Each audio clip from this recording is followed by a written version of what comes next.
అసలు దీపం అనగా ఏమిటి అనేది మన వాక్యములో చూసినట్లయితే సామెతలు 20వ అధ్యాయము 27వ వచనం ఒకసారి చదువుదామండి. సామెతలు 20వ అధ్యాయము 27వ వచనం. నరుని ఆత్మ యెహోవా పెట్టిన దీపము, అది అంతరంగములన్నీ బోధించు.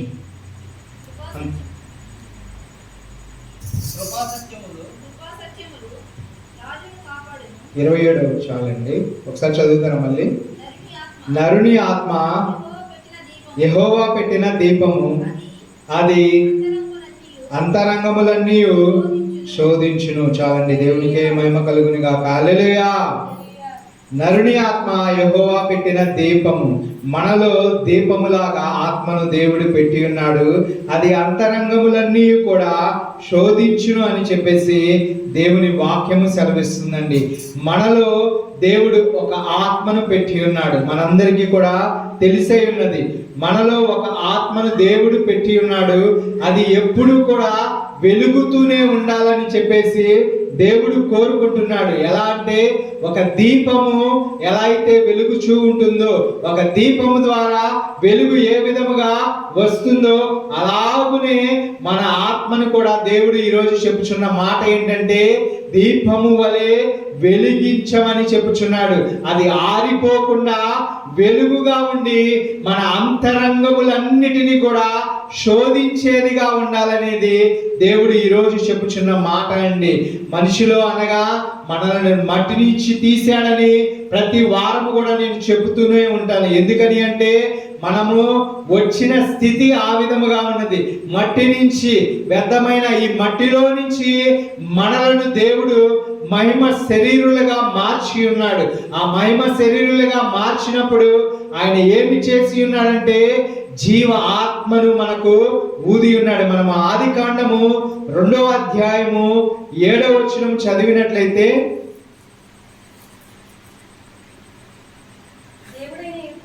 దేవుడైన యెహోవా నేల మట్టితో నరుని నిర్మించి వాని నాసికారంధ్రములలో జీవవాయువును ఊదగా నరుడు జీవాత్మ ఆయను.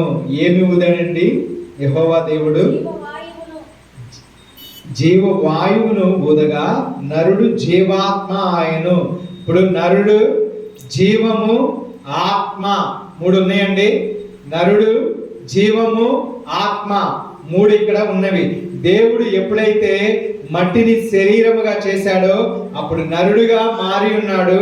అలాగనే మనము చూసినట్లయితే దేవుడు ఎప్పుడైతే జీవ వాయువును ఊదాడో ఆ వాయువు ద్వారా జీవము, ఆత్మ మనలోనికి ప్రవేశించి మనందరం కూడా మనుషులుగా జీవింపగలుగుచున్నామండి. దేవునికే మహిమ కలుగును గాక. హల్లెలూయా.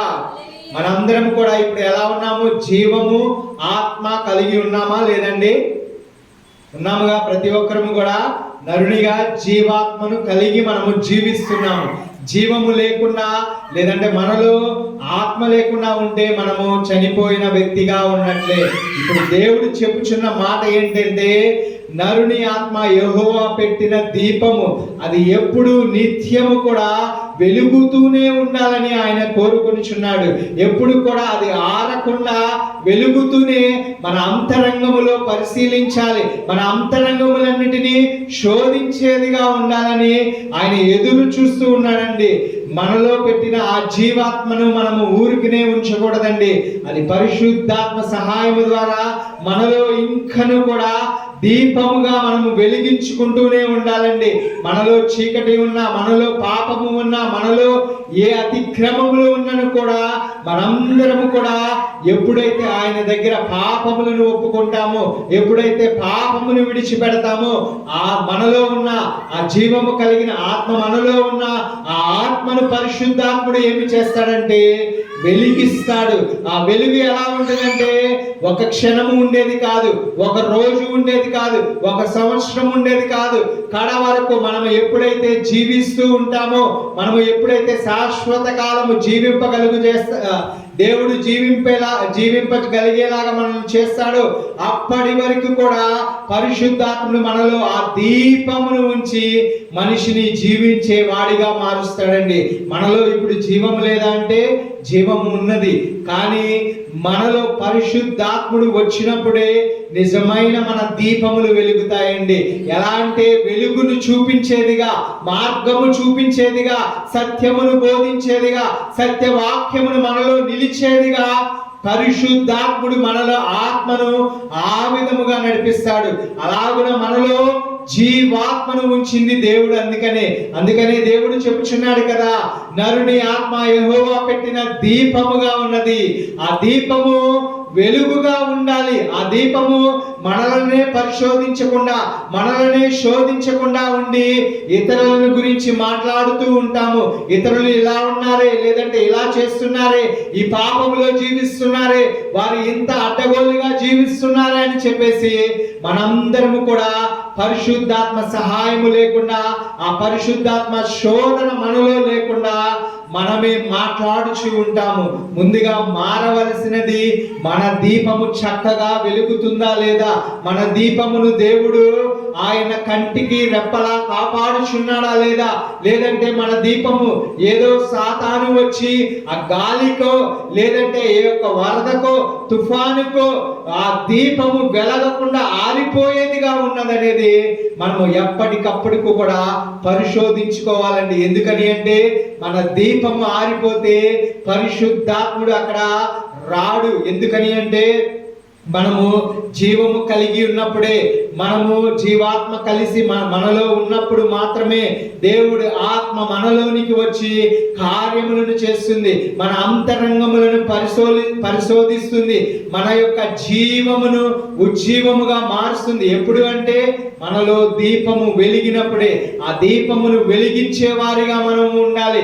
ఆ దీపము ఆరిపోయేదిగా ఉన్నట్లయితే, దీపము ఆరిపోతే ఏం జరుగుతుందండి? చీకటిగా మారుతుంది. ఇప్పుడు ఇక్కడ లైట్లు లేకుండా ఈ ప్రదేశం అంతా కూడా లైట్లు ఆపేస్తే ఎలా ఉంటుందంటే చీకటిగా మారిపోతుంది. మనము కూడా దేవుని యొక్క ఆత్మతో మనము రగులుకోకుండా, మన దీపములను వెలిగించుకోకుండా మనము ఉండిన వారిగా ఉన్నట్లయితే మనలో చీకటిగా ఉంటుంది. ఆ వెలుగు లేకుండా ఉంటే మనలో చీకటి ఉండి మన అంతరంగంలో జరుగుచున్నవి కానీ, మన ఆలోచనలో జరుగుచున్నవి కానీ, మన యొక్క హృదయములో ఆలోచనలు కానీ అవన్నీ కూడా చీకటిమయముగా, పాపపు జీవితముగా మారిపోతూ ఉంటాయండి. ఎవరైనా చీకటిలో పాపము చేయాలని చూస్తూ ఉంటారు.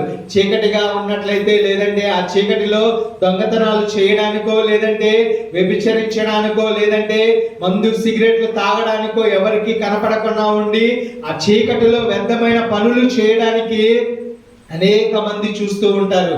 కానీ వెలుగు సంబంధము కలిగిన వారు, దీపములోన ఆరక వెలిగే పరిశుద్ధులుగా తీర్చబడిన మనుషులందరూ కూడా ఎలా ఉంటారంటే దానిని ఇంకను ఆర్పకుండా నేను రగిలించుకోవాలి, అది నాకు ఎక్కడ దొరుకుతుంది అని చెప్పేసి పరుగులు తీస్తూ ఉంటారు.